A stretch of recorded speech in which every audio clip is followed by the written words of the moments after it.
خواتین و حضرات، ہماری تاریخ میں حسن بصری کا ایک بڑا نام ہے. ایک دفعہ بازار سے گزر رہے تو آپ نے ایک نشے میں ایک آدمی کو دیکھا جو کیچڑ میں سے گزر رہا تھا اور ڈولتا پھر رہا تھا. حسن بصری نے ایک بڑی تندہی کے ساتھ اس کو آواز دی اور کہا کہ ذرا جم کے چل، گر جائے گا. نشئی کھڑا ہوا اور حسن بصری کی طرف مسکرا کے دیکھا اور کہتا ہے، حسن بصری، میں گر گیا تو میں اکیلا گروں گا، تو اپنے آپ کو سنبھال، اگر تو گرا تو پوری قوم گرے گی. خواتین و حضرات، آج آپ کی ملاقات کسی دور اندیش سے نہیں ہے. آج آپ کی ملاقات ایک مجلس سے ہے. اس مجلس کا نام ہے اوریہ مقبول جان. السلام علیکم ورحمۃ اللہ صاحب. وعلیکم السلام ورحمۃ اللہ وبرکاتہ. خیریت سے آپ؟ اللہ کا ٹھیک ٹھاک.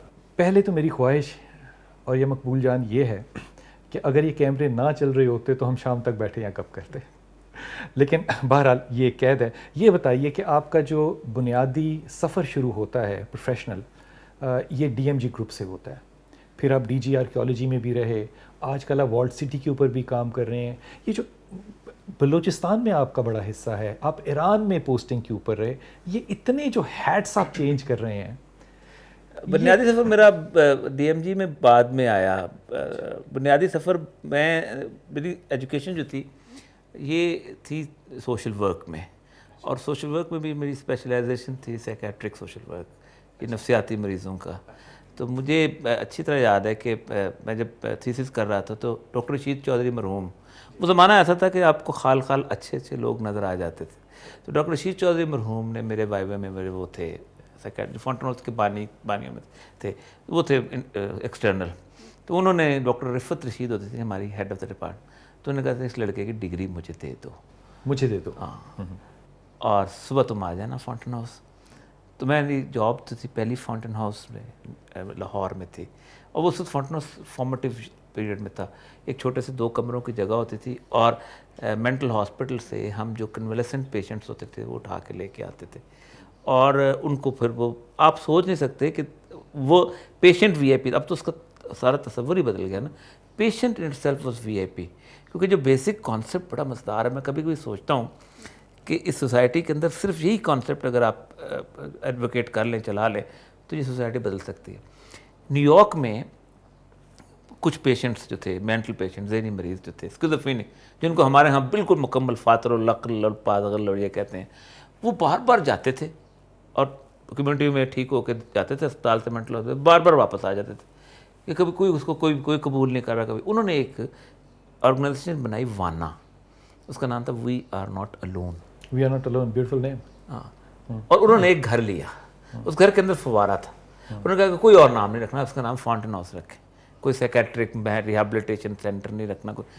اور دین دے فارمڈ اے کلب، اور کہا چونکہ یہ ہمارا کلب ہے so that we should employ a psychiatrist, a psychologist and a psychiatric social worker. ہمارے ہاں الٹ ہے، ہم کہتے ہیں ہم نے ان کو رکھا ہوا ہے.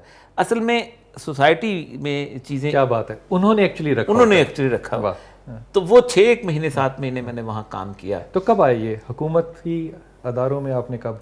پھر میں اس کے بعد میں نے سائملٹیس، کیونکہ مجھے یہاں بھی ایک تھوڑا سا اختلاف ہو گیا کہ یہ میں نے کہا ہم ملازم ہیں بنیادی طور پر، تو ان کا جو صدر ہے اس کو پریس کے اندر آنا چاہیے، نہ کہ ہم لوگ جا کے کہیں کہ ہم یہ ٹھیک کر رہے ہیں، ہم یہ کر رہے ہیں. ہم تو کلب کے ملازم ہیں، جیسے ایک کک رکھا ہوتا ہے ویسے ایک سائیکیٹرسٹ رکھا ہوا ہے. تو وہ پھر میں 6-7 مہینے کے بعد ڈسلینڈ ہو گیا. Then I applied for United Nations development programme and Balochistan University as lecturer. تو 6 مارچ 1980 کو مجھے سائملٹینیسلی دونوں ملی ہیں.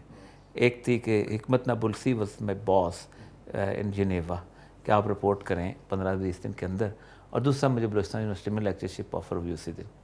تو I opted for Balochistan University, teaching میرا پیشن تھا. تو میں وہاں کو میں نے 5 سال پڑھایا، پھر میں سول سروس کا امتحان دیا. تھوڑا سا ایکسپیرینس شیئر کریں اگر. اوریہ، ایران میں آپ کا ایک سٹے ہے جو کہ ایسا سننے اور دیکھنے میں آتا ہے کہ وہ ایک ایکڈیمکلی، اور آپ کا ایک بڑا عجیب سا رجحان اور نظر آتا ہے. میڈیا کے اندر بھی آپ کا رجحان ہے، فارسی کے اندر آپ کی بڑی تدریسی قسم کی آپ کی ایکڈیمکل ہاں فارسی پڑھی ہے میں نے تھوڑی سی. تو یہ جو اتنا زیادہ ایکڈیمکل رجحان وہاں پہ ایکسپیرینس کیا آپ نے، now sitting here in Pakistan, مجھے جو ایران کا ایک بہت کلچر ڈفرینس نظر آتا ہے، دیٹ از کہ ایکچولی ان کے مدارس جو ہیں وہ ہمارے مدارس سے بڑے مختلف ہیں. ان کا جو انٹلیکچوئل لیول ہے ایک ہائی اسکول لیول پہ وہ ہم سے بڑا مختلف ہے. کیوں؟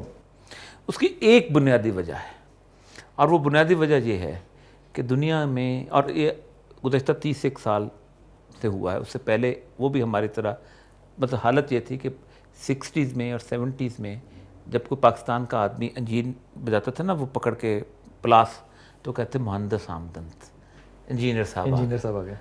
یہ ان کا لیول تھا علم کا اور ترقی کا اور ترویج کا.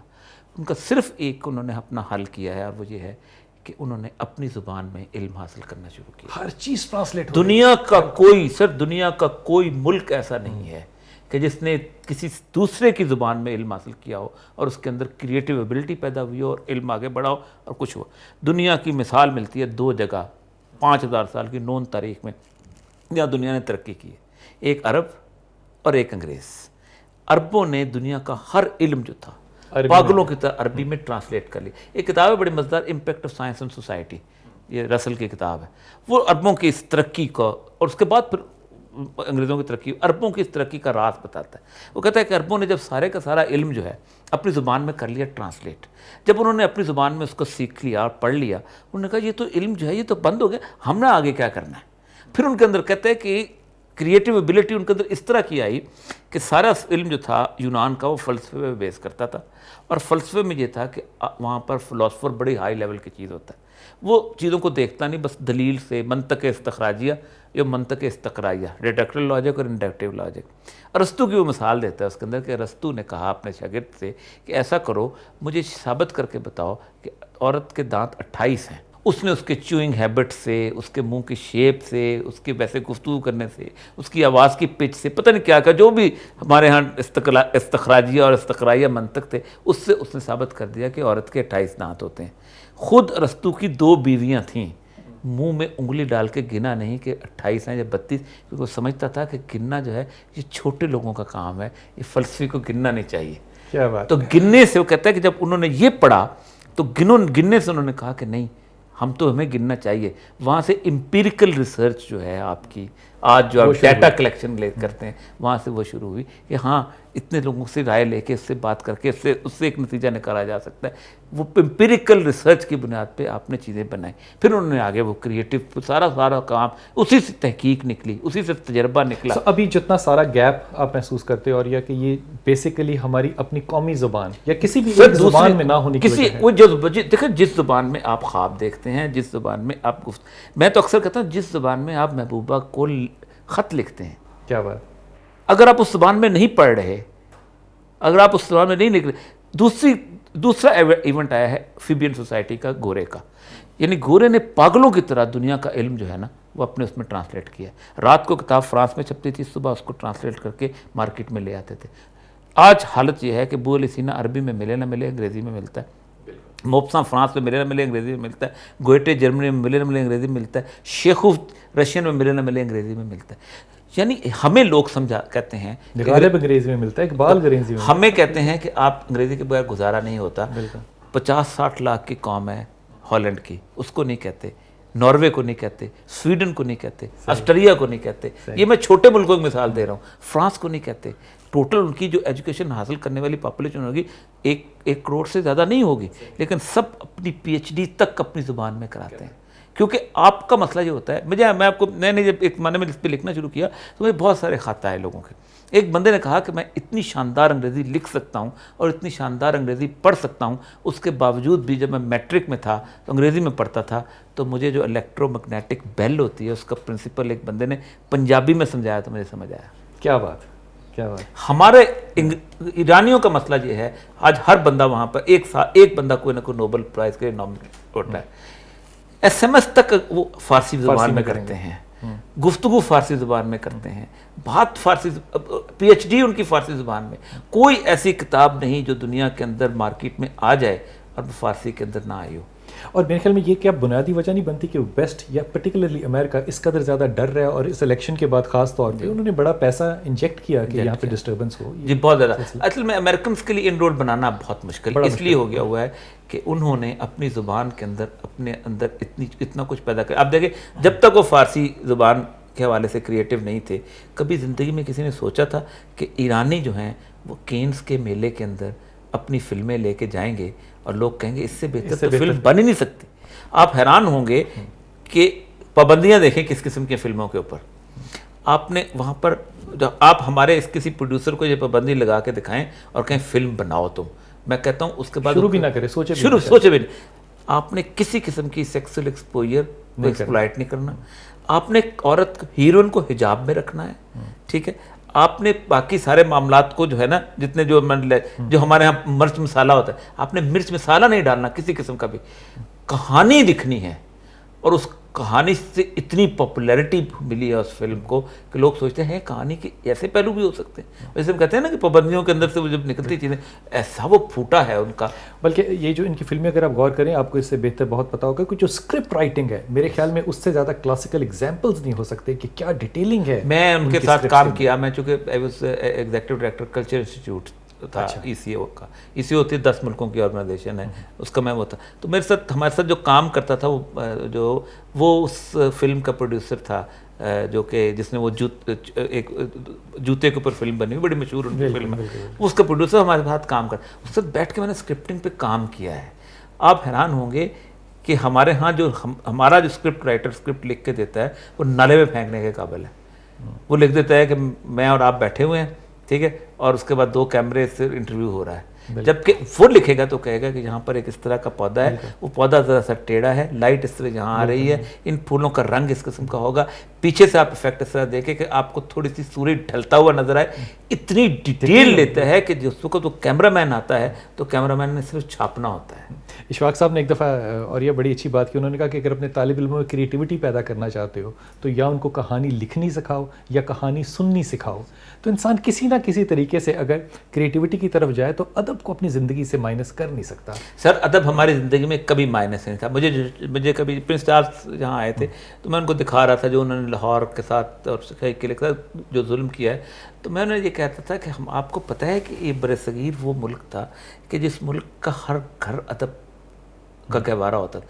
کوئی دادی ایسی نہیں ہوتی تھی کہ جس کو کہانی سنانی اور کہانی کہنی نہ آتی ہو. کوئی نانی ایسی نہیں ہوتی تھی کہ جس کو شعر نہ آتے ہوں اور شعر کے اندر گفتگو نہ کرتے. اس کی بنیادی وجہ یہ تھی کہ جس وقت گورا جہاں پر آیا ہے تو لٹریسی ریٹ جو تھی ہمیں ہضم نہیں ہوتی. یورپ کی بات ہے, وہ 97 سے 95-97% تھا اس ملک کے اندر. اور وجہ صرف یہ تھی کہ 3 لوگ تھے جو مقرر کیے ہوئے تھے. انہوں نے 3 زبانیں تھیں جو 3 چیزیں پڑھاتے تھے. تعلیق, مسلمان ہے تو قرآن, تھوڑا بہت میتھمیٹکس, اور اگر فارسی زبان. اس طرح ہندو ہے تو وید. یہ متعلق مقرر تھے آخر وقت. اور اورنگزیب عالمگیر جس کو ہم بڑا متصب بادشاہ کہتے ہیں, اورنگزیب عالمگیر پہلا بادشاہ تھا جس نے ہندو اور مسلمان تعلیق کا وظیفہ برابر کیا تھا آ کے یہاں. صحیح. تو ہمارے گھروں کے میرے دادا, میرے نانا, میری والدہ جو ہیں انہوں نے ان کی واجبی تعلیم ہے 3 جماعت تک, کیونکہ پتوکی میں میرے نانا تھے تو وہ لیکن میری والدہ جو ہے آج مطلب بہاؤ ناول اس کا مثلاً سن تارڑ کا اور وہ جو اس کو اور وہ جو وانو آپا کا جو ہے وہ راجہ گرد جو ہے وہ پڑھ کے تبصرہ کرتی ہیں اور ایسے ایسے جیسے کہتے ہیں کنڈیاں نکال کے سمجھانے کی. یہ وزڈم کہاں سے آیا؟ اس لیے کہ علم تھا. اور میرے والد اور میرے نانا اور میرے دادا یہ سب لوگ, اور یہ وہ لوگ تھے جن کی فارمل ایجوکیشن نہیں تھی. دنیا پوری اب کہتی ہے آپ انفارمل ایجوکیشن پہ آؤ اور الٹریسی ختم کرنی ہے. اچھا ایک اور بات اسی ضمن میں, پھر ایک اور موضوع پہ آپ کے ساتھ چلتا ہوں. یہ جو وزڈم کی ایبسنس ہو گئی ہمارے پوری کلچر میں سے, کوئی ادراک, کوئی فہم, یہ لفظ جو ہیں یہ ایلین ہو گئے. کیوں؟ ادب نکل گیا, لوگ چلے گئے, سائے ختم ہو گئے. اب اشفاق صاحب سے ایک دفعہ بات ہو رہی تو اشفاق صاحب کو ایک مفتی صاحب کے پاس بیٹھے تھے تو مفتی صاحب کو کہا کہ مفتی صاحب آپ نے واقعہ جو ہے لبیک میں یہ ٹھیک نہیں لکھا. تو انہوں نے کہا میں ادیب ہوں, میں تو جھوٹ لکھ سکتا ہوں, لیکن تم یہ دیکھو کہ ساری دنیا میرے جھوٹ لکھے ہوئے پہ مجھے ایک فقیر مانتی ہے. تو وہ ایک طاقت جو ہے جملوں کے اندر کی جو طاقت ہے وہ بھی چلی گئی. کہاں غلطی کہاں ہو گئی؟ اصل دیکھیں مسئلہ سارا یہ ہوا ہے کہ ایک تو ہمارے ہاں وہ حضرت علی کا جو بڑا کمال قول ہے نا, الناس علی دین ملوکہم, لوگ بادشاہوں کے دین پہ ہوتے ہیں.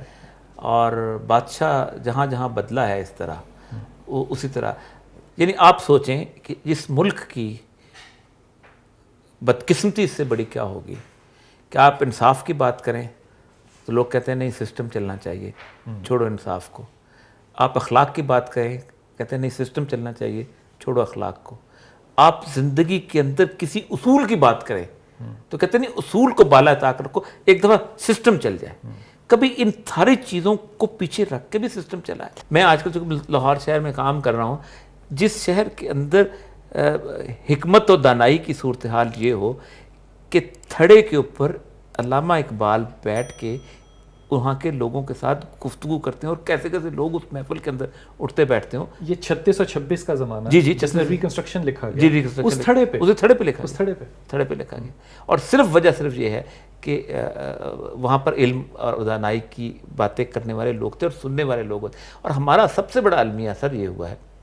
میں یہاں پہ قطع کلامی معاف اور یہ میں آپ کو ایک بات بتا دوں. میں اپنے طالب علموں کو لے کر گیا اس گلی میں اور میں نے بڑے فخر سے جب اس گھر کی طرف دیکھا اور میں نے کہا یہاں اقبال رہتا تھا، تو ایک طالبہ نے منہ پہ رومال رکھا اور اس نے کہا آپ تو کہتے تھے اقبال بہت بڑا آدمی تھا. اب غور کیجئے کہ یہ اس بات کو گزرے 8 سال ہو گئے لیکن میرے سے ابھی تک وہ غم جو ہے وہ فرسٹریشن جو ہے وہ ختم نہیں ہوئی. لیکن کمال کی بات ہے اس کی وجہ یہ ہے کہ ہمارے ہاں ہیروز کا اس کو کبھی اسٹریٹفورڈ لے جائیں جہاں شیکسپیئر رہتا تھا اور جس پورے محلے کے اندر آج تک وہ جو ہے نا اٹیچ باتھ روم اور گھروں کے اوپر باتھ روم نہیں، پبلک ٹوائلٹ ہے، وہ علیحدہ سائٹ پہ بنی ہوئی ہے. اور اسٹریٹفورڈ شہر کے جو گھر ہے جس میں شیکسپیئر رہتا تھا، اور شیکسپیئر کا گھر بھی صرف اس لیے اچھا ہے کہ شیکسپیئر سود پہ روپے دیتا تھا اور بہت بڑا سود خور تھا، اس لیے اس کا گھر سب سے بہتر ہو گیا. ورنہ وہ گھر بھی علامہ اقبال کے اس کرائے کے گھر سے.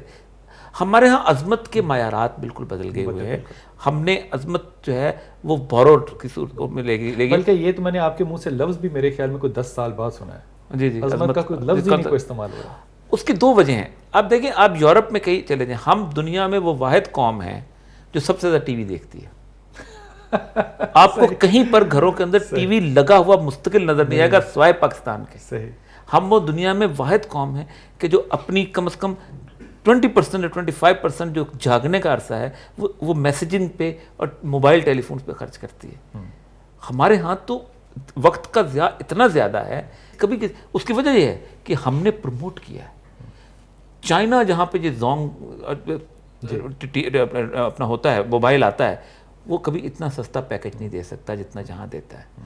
چائنا میں گیا تھا، آپ سوچ نہیں سکتے، میں بیوی کو کہتا تھا کہ مجھے فون کرو کیونکہ تمہارا تو 1 روپیہ میں سارے کو کال ہو جائے گی، مجھے تو پورا 3-4 یوان لگیں گے جو کہ اتنے سارے پیسے بن جاتے ہیں. فرانس میں آپ چلے جائیں، انگلینڈ میں چلے جائیں، آپ کو ہمیشہ ہر جگہ آپ یہ کہتے ہیں مجھے پاکستان سے کال کر لو. یہ آپ کے اندر ایک انہیرنٹ کیا جا رہا ہے ایک جیسے کہتے ہیں ایسا شغل کہ جس کا کوئی مصرف نہ ہو، جس کی کوئی آگے آپ کو فائدہ نہ پہنچے، آپ مکمل طور پہ نااہل ہو گئے. چائنا میں ایک خاتون تھی، اس کے ساتھ بات ہو رہی تھی، ریسرچ کے لیے آئی ہوئی تھی.